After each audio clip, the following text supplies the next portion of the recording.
2 दिन पहले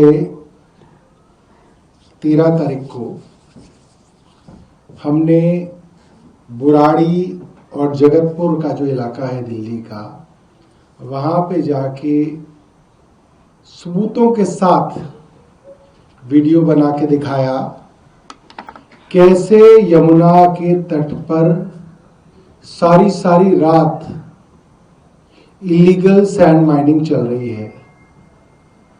बड़े स्तर पे ऑर्गेनाइज्ड माफिया रेता खनन कर रहा है।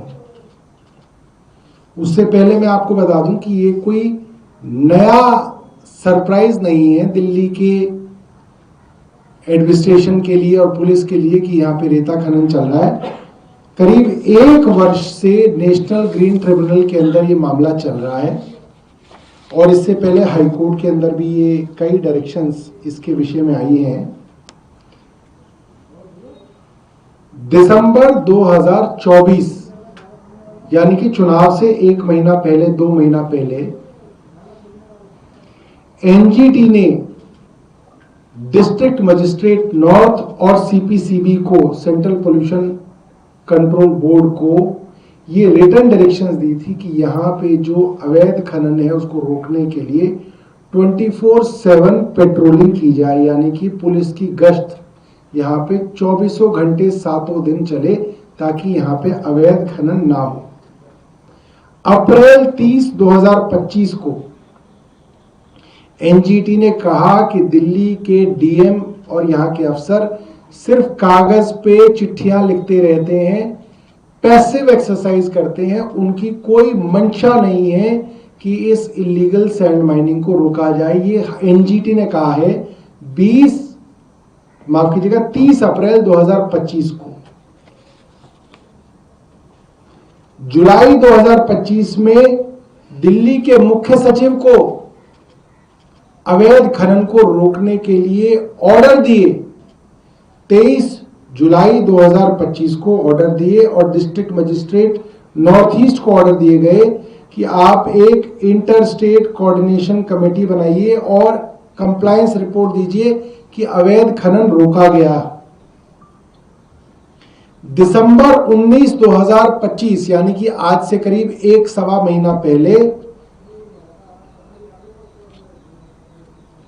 एनजीटी के अंदर सबूत रख दिए गए, एविडेंस रखे गए कि इन लोगों के एफिडेविट के बावजूद दिल्ली सरकार ने एनजीटी में एफिडेविट दिया है कि कोई खनन नहीं चल रहा है। दिल्ली सरकार का एफिडेविट है नेशनल ग्रीन ट्रिब्यूनल में।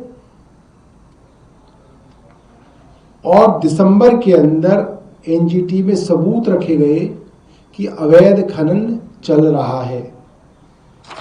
इसके अलावा मैंने जैसा कि आपको बताया, एनजीटी ने 2025 30 अप्रैल को कहा कि district magistrates are failing to take real field action, they are merely busy in dispatching letters between departments. सिर्फ चिट्ठीबाजी कर रहा है दिल्ली के मजिस्ट्रेट, फील्ड पे जाके अवैध खनन रोकने में उनकी कोई दिलचस्पी नहीं है। अक्टूबर 2025 में एफिडेविट दे दिए गए। अक्टूबर 2025 में एफिडेविट हलफनामे पे कह दिया गया एनजीटी को दिल्ली सरकार द्वारा कि कोई भी खनन नहीं हो रहा। और दिसंबर के अंदर खनन के सबूत एनजीटी में पेश हुए, फोटोज, वीडियोस, लाइव जो है लोकेशंस। और एनजीटी ने दिसंबर 2025 में कहा, despite affidavits from Delhi government officials stating that no sand mining is presently taking place, NGT was presented with the evidence that illegal sand mining is still going on. This is a contradiction, highlighting the failure of official surveillance and reporting. इससे पहले high court 2023 में DMs को और दिल्ली की police को ये order दे चुका है कि आप पुलिस पिकेट्स लगाइए, पुलिस की चौकियां लगाइए, क्योंकि रात भर सैकड़ों ट्रक रेता यमुना के बेड से खींच के जाता है। अब वो ट्रक कोई गायब तो हो नहीं जा रहे, बाकायदा यमुना से लेकर सड़क तक कच्ची सड़क बनाई जाती है 6-7 किलोमीटर की, उसके अंदर 10-15 दिन लगते हैं बनने में, वो सबको पता है। उसके बाद पूरी पूरी रात सैकड़ों ट्रक अगर गुजर रहे हैं तो ये कैसे हो सकता है कि पुलिस को पता नहीं चल रहा? रात को तो पुलिस की पिकेट्स लगी होती है, ट्रैफिक पुलिस भी होती है, वैसे पुलिस भी होती है, सैकड़ों ट्रक माइनिंग हो रही है, पुलिस को पता नहीं, डीएम को पता नहीं, ये कैसे संभव है? और ये संभव इसलिए भी नहीं है क्योंकि एनजीटी में आपने अक्टूबर में और हर 2-3 महीने बाद आप एफिडेविट देके कह रहे हैं कि हमने अपनी सर्वेलेंस कर रहे हैं और उसके अंदर कोई खनन जो है यमुना में नहीं हो रहा। और मैं आपको बताऊं, दिल्ली में खनन के लिए कोई लाइसेंस नहीं दिया गया, तो जितना भी खनन हो रहा था सारा का सारा इलीगल हो रहा था, सारा का सारा गैर कानूनी हो रहा था। उसके बाद भी दिसंबर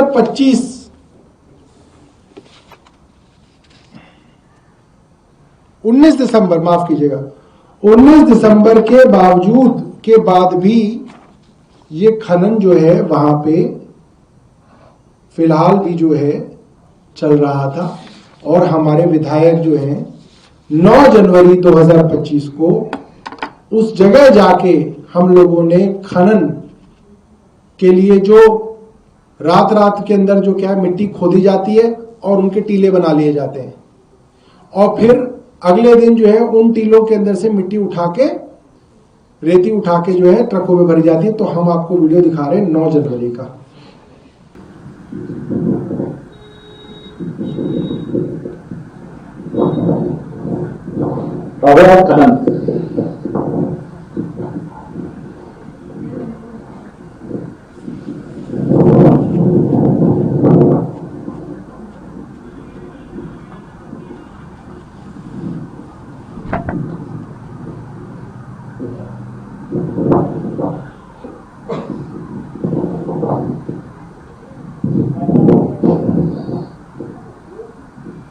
ये देखिए आप, इतने बड़े बड़े मिट्टी के जो टीले हैं, ये जेसीबी मशीन से यमुना तट को पूरा खोद खोद के बनाए जाते हैं। ये बुराड़ी एरिया है।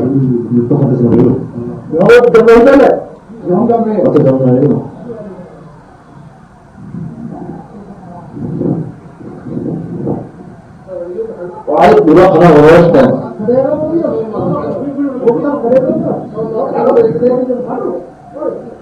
भाई, इसका पूरा खराब हो चुका है।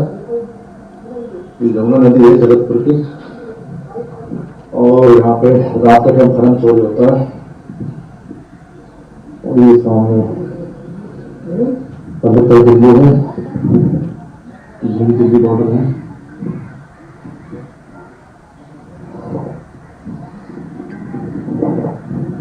दिल्ली बॉर्डर 17 बॉर्डर लग जाता है भाई।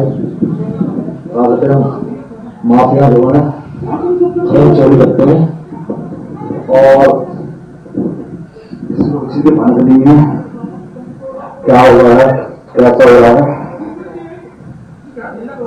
देखो आप, तुरंत नहीं लगा, तुरंत नहीं लगा, रात में मशीन आती है, बहुत लग जाती है। ठीक है, आप बात करो। और आगे मैं आपको बहुत मशीन दिखाऊंगा। एक बार वो आगे शायद मशीन भी दिखा रहे हैं, थोड़ा सा आगे बढ़ा, है नहीं? अच्छा, अगली वीडियो में होगी। ठीक है, खत्म है ना? अच्छा ठीक है। तो इस खनन को देखते हुए 9 तारीख की वीडियो थी, संजीव झा जी ने बनाई थी। इसके बाद 10 तारीख को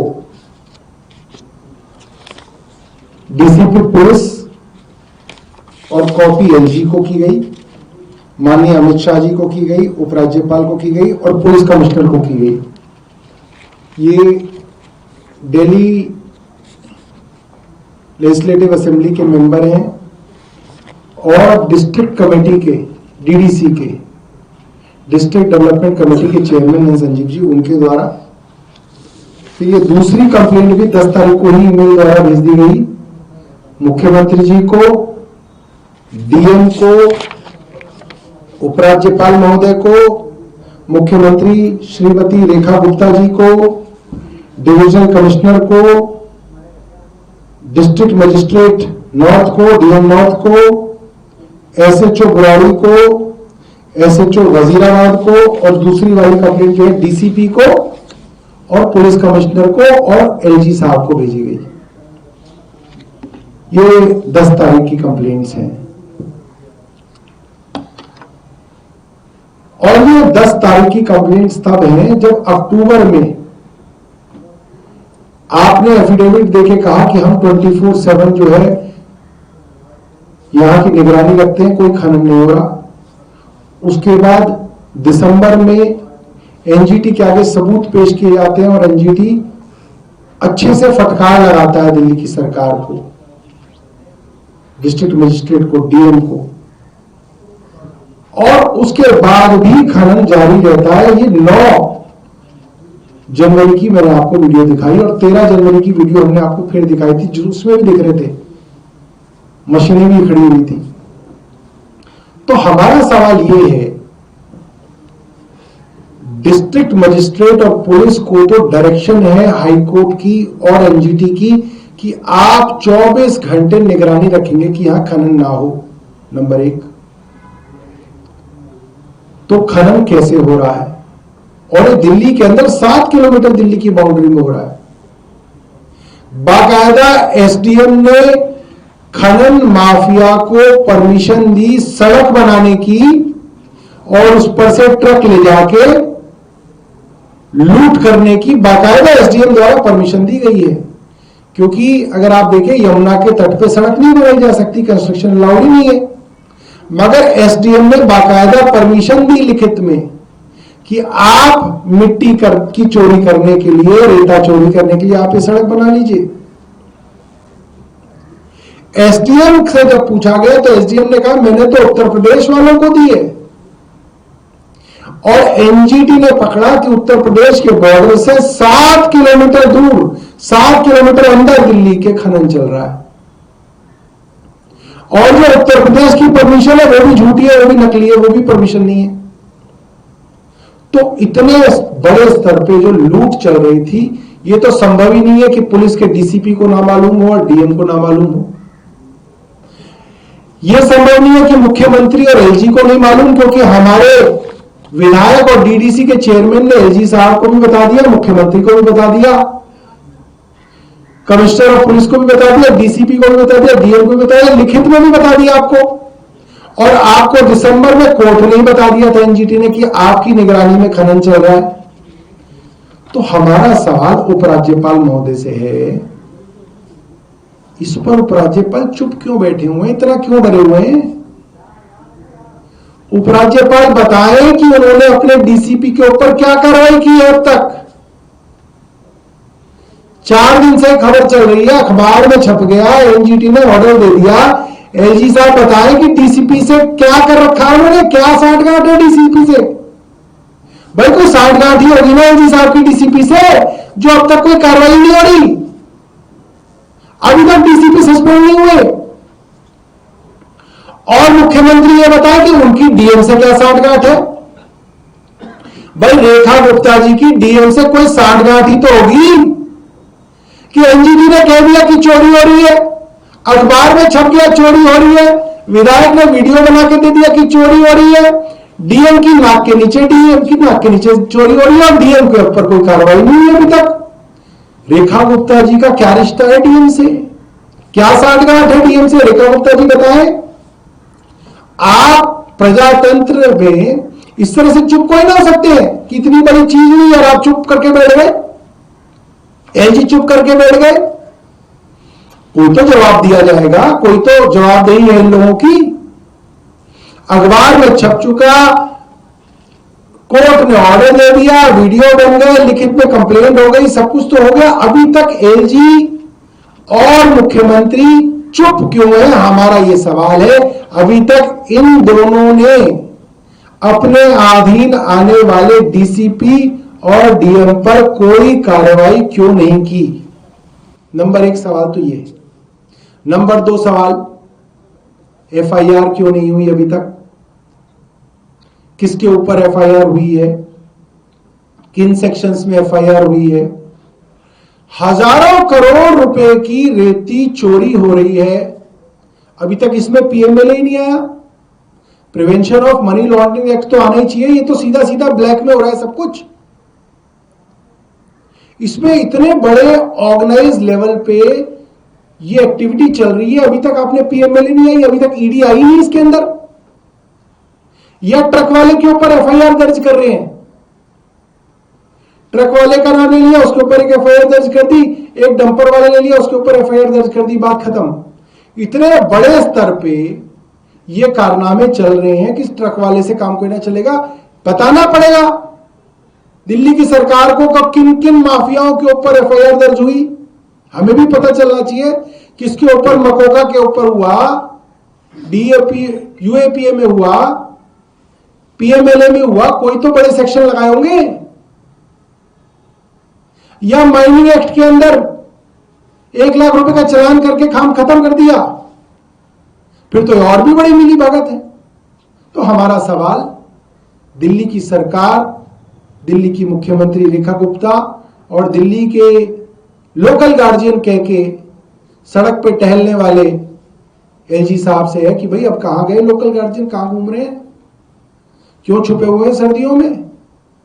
ना रैन बसेरे में जा रहे, लोगों के सीवर बह रहे हैं तब भी एलजी नहीं जा रहे, सड़कें टूटी हुई है तो भी नहीं जा रहे, छुप के बैठे हुए हैं। अब आए बाहर निकल के सड़क पे, लोकल गार्जियन को ढूंढ रही है पब्लिक, और इसके बारे में बताएं। मुझे पता है कि उन्होंने एक बड़ा लंबा चौड़ा पीआर डिपार्टमेंट रखा हुआ है, लंबी लंबी चिट्ठी लिखने का शौक है उन्हें। तो वो चिट्ठी वाला जो आदमी है उससे एक चिट्ठी इस विषय में भी लिखवाएं कि वो क्या कार्रवाई डीएम और डीसीपी पे कर रहे हैं। बहुत बहुत धन्यवाद। सोनू जी, एक और सवाल है। मोहल्ला क्लिनिक जो आप भी उठा रहे हैं कि बंद किए जा रहे हैं, 135 और मोहल्ला क्लिनिक जो है बंद करने के आदेश दिए गए। कहा जा रहा है कि आरोग्य मंदिर का विस्तार किया जा रहा है। देखिए, मोहल्ला क्लिनिक के विषय में देश के गृह मंत्री, देश के दूसरे, मुझे लगता है शायद स्वास्थ्य मंत्री थे, पता नहीं किस चीज के मंत्री हैं, नड्डा जी भारतीय जनता पार्टी के अध्यक्ष थे,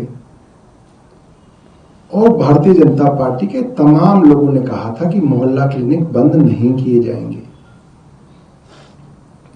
उसके बावजूद एक एक करके 250 मोहल्ला क्लिनिक तो बंद कर चुके थे, 137 और बंद कर देंगे।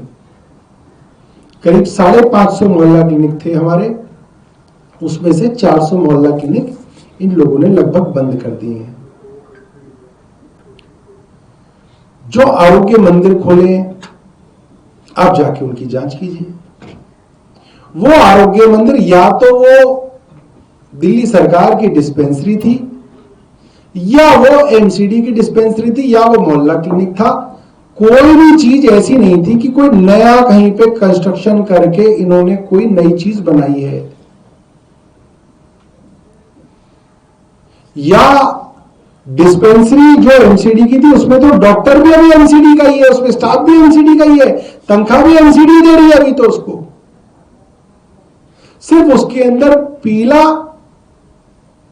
और ब्राउन 2 कलर करके उसको आरोग्य मंदिर का नाम दे दिया गया है। ये पूरी तरीके से दिल्ली की जनता के साथ फ्रॉड है। और दिल्ली की जनता, जिनके मोहल्ले में आरोग्य मंदिर खुला है, वो जानते हैं कि कुछ नया नहीं खुला। सिर्फ अगर कोई नहीं जानता तो दिल्ली के अखबार नहीं जानते, बेचारा टाइम्स ऑफ इंडिया नहीं जानता, हिंदुस्तान टाइम्स नहीं जानता, इन्हें किसी ने बताया ही नहीं कि भाई ये नए नहीं खुले, ये पुराने पे पेंट हुआ है। उन्होंने लिख दिया 81 न्यू आरोग्य मंदिर एस्टैब्लिश्ड बाय रेखा गुप्ता। भाई इतने रिपोर्टरों को आप तनख्वाह दे रहे हो, उनको कभी भेजो भी तो वहां पे, वो एक बार पड़ताल तो करें कहां खुले, कैसे खुले। हिंदी के फिर भी अखबार वाले बेचारे जो जर्नलिस्ट हैं वो मेहनत कर रहे हैं, वो जाते हैं, वो छोटी छोटी खबरें देते हैं उनकी, मगर अंग्रेजी अखबार का जर्नलिस्ट तो पता नहीं कहां है, लिख ही नहीं पा रहे। तो ये सबके सामने है और जनता देख रही है। जो जो अखबार इन सब चीजों से बच रहे हैं उनकी क्रेडिबिलिटी धीरे धीरे डाउन आ रही है। लोग समझ रहे हैं कि जो है ये सच्चाई दिखाने से डर रहे हैं। सर, एलओपी वाला जो मामला चल रहा है उसमें प्रिविलेज कमेटी को सौंप दिया गया है, 19 तारीख तक उन्हें जवाब देने के लिए कहा गया है। अब मैं विजेंद्र गुप्ता जी से एक बात जानना चाहूंगा,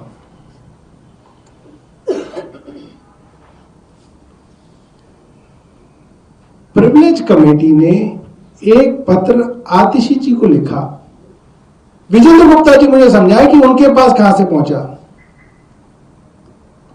और अगर आपकी विधानसभा में ही प्रिविलेज कमेटी की इज्जत खत्म हो गई है तो आप फिर छोड़ दीजिए इस पद को, फिर इस पद को ग्रहण करने का हक नहीं है उनके पास। प्रिविलेजेस कमेटी का पत्र कहां से लीक हो रहा है मुझे विजेंद्र गुप्ता जी ये समझाएं। अगर उनके दफ्तर से लीक हो रहा है तो वो किसी के ऊपर पनिशमेंट दें, कुछ किसी के ऊपर कार्रवाई करें। वो कहां से लीक हो रहा है ये सवाल है। और अगर फिर आप ये मीडिया के लिए कर रहे हैं फिर इसके अंदर प्रिविलेजेस का कोई सवाल ही नहीं बचा, फिर तो ये आप जो है सिर्फ दिखावा कर रहे हैं। सिरसा जी कल कह रहे थे कि आतिशी का वॉइस सैंपल तो लिया ही नहीं। आतिशी जी के वॉइस सैंपल की जरूरत ही क्या है, उसमें किसी की भी वॉइस में नहीं आ रहा गुरु का अपमान, गुरु शब्द ही इस्तेमाल नहीं किया किसी ने, तो उसमें वॉइस सैंपल की उसके लिए तो सिर्फ कानों की जरूरत है। जो कान होंगे जिसके पास वो सुन लेगा। सिरसा जी भी अगर ध्यान से सुनेंगे तो उनको भी सुनाई दे जाएगा।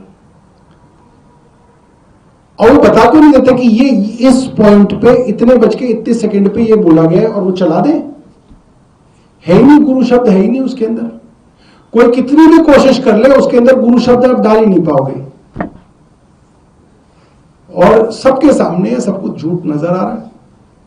प्रिविलेजेस कमेटी के अंदर आप उनसे पूछेंगे वो बता देंगे।